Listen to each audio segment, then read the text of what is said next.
नमस्कार, आप live cities देख रहे हैं। मैं हूं जय शुक्ला।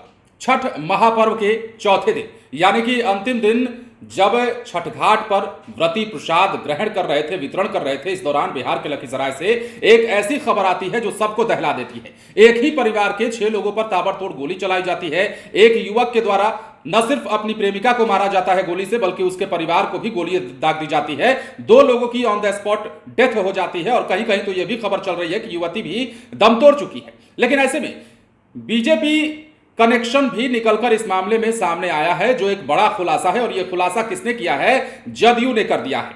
अब देखिए, लखीसराय में जो घटना हुई, उस घटना को लेकर सियासत तेज है। जैसा कि आप खबरें लगातार 2 दिनों से देख रहे हैं कि एक सनकी युवक की करतूत के कारण एक ही परिवार के 6 लोगों पर गोलियां चल गई और चलाने वाला भी यही युवक था। अब जिसने आशीष चौधरी, जिस युवक के बारे में लगातार बात हो रही है, इसको जिसने हथियार मुहैया कराया था, वो बीजेपी का ही आदमी है और इसका प्रूफ दे दिया है, इसका प्रमाण कर दे दिया है जदयू ने। क्या कुछ हुआ है, इसमें बड़ा खुलासा क्या है और अपडेट क्या कुछ है लखीसराय के गोलीकांड मामले पर, हम आपको बताते हैं।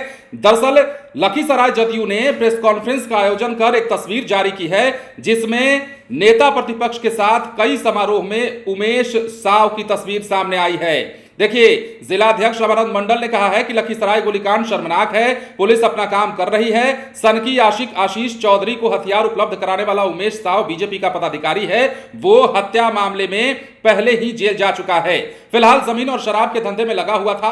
भाजपा इसे राजनीतिक रंग देकर घिनौनी राजनीति कर रही है। सरकार और जदयू को बदनाम करने वाली बीजेपी के लोग ही इस घटना में शामिल हैं। उमेश साव लखीसराय नगर अति पिछड़ा प्रकोष्ठ का अध्यक्ष है। इसका भांजा विकास आनंद ओबीसी मोर्चा का लखीसराय में जिलाध्यक्ष है। तो पूरा जो कनेक्शन है वो बीजेपी से जोड़ दिया है जदयू ने और बता दिया है कि उमेश साव जो है उसी ने आशीष चौधरी को हथियार मुहैया कराया था ताकि वो इतनी बड़ी घटना को अंजाम दे सके, और उसने दिया भी। लखीसराय में छठ महापर्व के चौथे दिन गोलियों की तड़तड़ाहट गूंजी और अचानक एक ही परिवार के 6 लोगों पर ताबड़तोड़ एक सनकी आशिक ने गोलियां बरसानी शुरू कर दी। और जाहिर सी बात है, बिहार में सियासत हर चीज पर होती है, तो इस चीज पर भी सियासत होने लगी। बीजेपी के बड़े बड़े नेता जो है पिछले दिनों लखीसराय पहुंचे, वहां बंद का आह्वान भी किया गया, दुकानें भी बंद कराई गई, मॉल शॉपिंग मॉल को भी बंद कराया गया। अब इसके एवज में जदयू ने आयोजन किया और बीजेपी के तमाम जो नेता आरोप लगा रहे थे उन सब की बखिया उधेड़ दी है, उन सभी की पोल खोल दी है और फोटो के जरिए,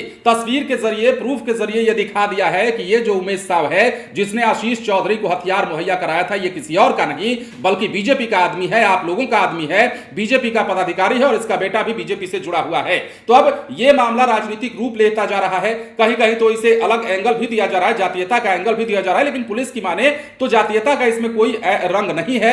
यह प्रेम प्रसंग का एक मामला है और खुलासा तो यह भी हुआ कि यह लड़का 4-5 सालों से ये दोनों प्रेम प्रसंग चल रहा था इन दोनों का, और उसके बाद लड़की ने किसी और से संबंध बनाया, किसी और से रिश्ता जोड़ने चली थी, जिसके खुन्नस में इस लड़के ने इस घटना को अंजाम दिया। लेकिन यह सब कुछ हुआ और उसके बाद अब गोलियां चलने के बाद, 2 लोगों की मौत होने के बाद, कई लोगों के घायल होने के बाद, अस्पताल में भर्ती होने के बाद अब जो है इस पर सियासत हो रही है। अब बीजेपी के आरोपों पर न सिर्फ जदयू ने जवाब दिया है बल्कि बड़ा आरोप लगाया है, बड़ा प्रमाण दिखा दिया है। इस प्रमाण के बदले में अब विजय सिन्हा क्या कहेंगे? विजय सिन्हा के साथ तस्वीर भी फोटो में दिख रही है और ऐसे में वो क्या कहते हैं यह भी देखने वाली बात होगी। बीजेपी के बड़े बड़े नेता क्या कहेंगे? बने रहे लाइव सिटीज के साथ। यदि अब तक आपने हमारे चैनल को सब्सक्राइब नहीं किया तो सब्सक्राइब कर लीजिए। धन्यवाद।